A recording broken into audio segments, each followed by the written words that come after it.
आसामच्या जंगलात एक सुंदर असे सरोवर होते आणि या सरोवरात एक ज्ञानी नावाचे सुंदर कासवदादा राहत होते.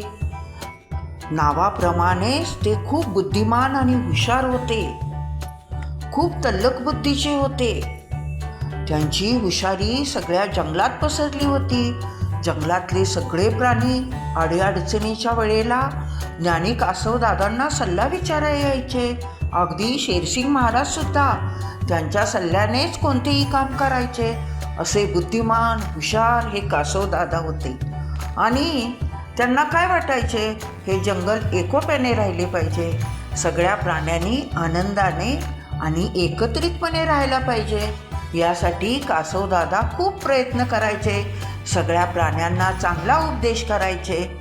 असे हे कासवदादा होते. मग सगळे प्राणी आनंदाने राहत होते, एकोप्याने राहत होते. पण या जंगलात एक लबाड धूर्त चिकाटी लांडगीनताई राहत होत्या. त्या अतिशय धूर्त आणि कावेबाज होत्या. त्या काय करायच्या, प्राण्यांना, छोट्या मोठ्या प्राण्यांना गोड बोलून, आमिष दाखवून लांब दूरपर्यंत न्यायच्या आणि त्यांची शिकार करून आपल्या परिवारासोबत खायच्या. किती सगळ्यांनी सांगितले पण त्यांच्यात काही बदल झाला नाही. त्यामुळे सगळे जंगलातले प्राणी या चिकाटी लांडगीनताईपासून दूरच होते.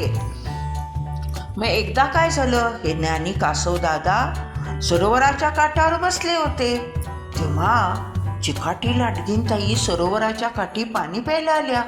त्यांनी पाहिले, अरे वा, ज्ञानी कासवदादा किती धष्टपुष्ट आहेत. आता यांना गोड गोड बोलून यांच्याशी मैत्री करावी आणि एक दिवस आपल्या परिवारासह यांचं भोजन करावं, असे चिकाटी लांडगीनताईने ठरवले. आणि त्या हळूहळू कासवदादांच्या जवळ गेल्या आणि काय म्हणाल्या, अरे ज्ञानी कासवदादा, काय करताय, बरे आहात का? ज्ञानी कासवदादा म्हणाले, होय चिकाटी लांडगीनताई, मी बरा आहे. तू कशी आहेस? मीही छान आहे, चिकाटीताई बोलली. मग मी काय म्हणते, कासवदादा, आपण मैत्री करूया का? कासवदादा म्हणाले, अगो चिकाटीताई, आज तुला माझ्याशी मैत्री का करावीशी वाटते? तसे नाही, तुम्ही खूप हुशार बुद्धिमान आहात आणि अशा कासवदादांशी मैत्री केल्यावर मला खूप आनंद होईल, म्हणून म्हणते मी, मैत्री करूया का? मग ज्ञानी कासवदादा मनात म्हणाले, ठीक आहे, करूया हिच्या बरोबर मैत्री.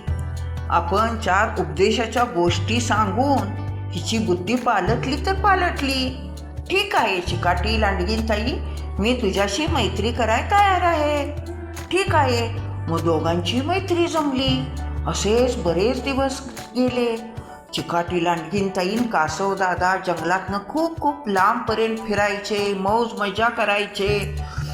असे करता करता एके दिवशी काय झाले, चिकाटी लांडगीनताई काय म्हणाली, अगं ज्ञानी कासवदादा, आमच्या घरी येणार का? आमच्या आईला आणि बाबांना तुम्हाला पाहायचे आहे. तुम्ही खूप हुशार आहात, म्हणून तुमची त्यांना भेट घ्यायची आहे. मग ज्ञानी कासवदादा काय म्हणाले, अरे हो हो हो, ठीक आहे, मी यायला तयार आहे. मग ज्ञानी कासवदादा निघाले. चिकाटी लांडगीनताई बरोबर निघाले. बरेच अंतर लांब चालून गेले, पण चिकाटी लांडगीनताईचं घर काय आलं नाही. त्यामुळे ज्ञानी कासवदादा म्हणाले, अगो चिकाटीताई, तुझं घर कुठे आहे? तुझा परिवार कुठे आहे?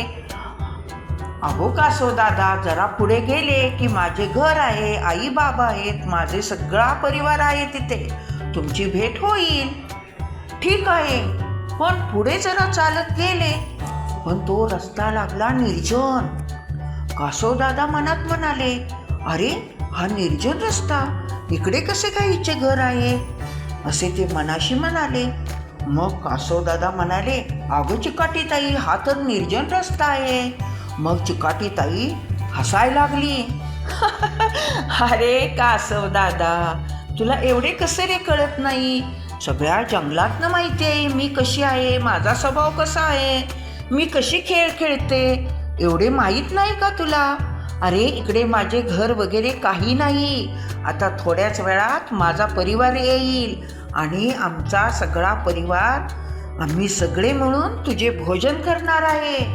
हे ऐकल्यावर कासवदादा घाबरले, पण त्यांनी डोकं शांत ठेवलं आणि चाक्षान बुद्धीने विचार केला आणि त्यांनी आपले सगळं अंग कवचात झाकून घेतलं आणि वाचवा वाचवा करून ओरडायला लागले.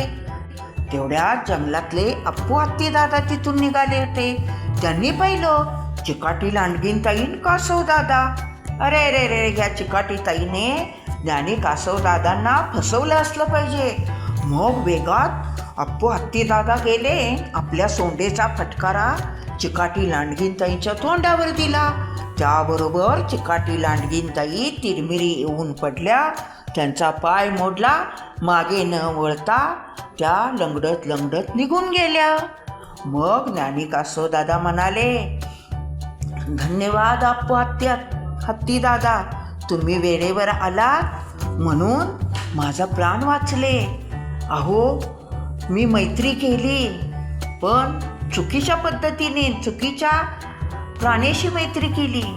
कसं आहे, मैत्रीत खरेपणा असावा आणि विश्वास हा महत्त्वाचा आहे. कधीही खरेपणाने आणि विश्वासाने केलेली मैत्री चिरकाल टिकते. असे म्हणून ज्ञानी कासवदादा अप्पू हत्ती दादा आपल्या गुहेकडे गेले, कासवदादा सरोवराकडे गेले.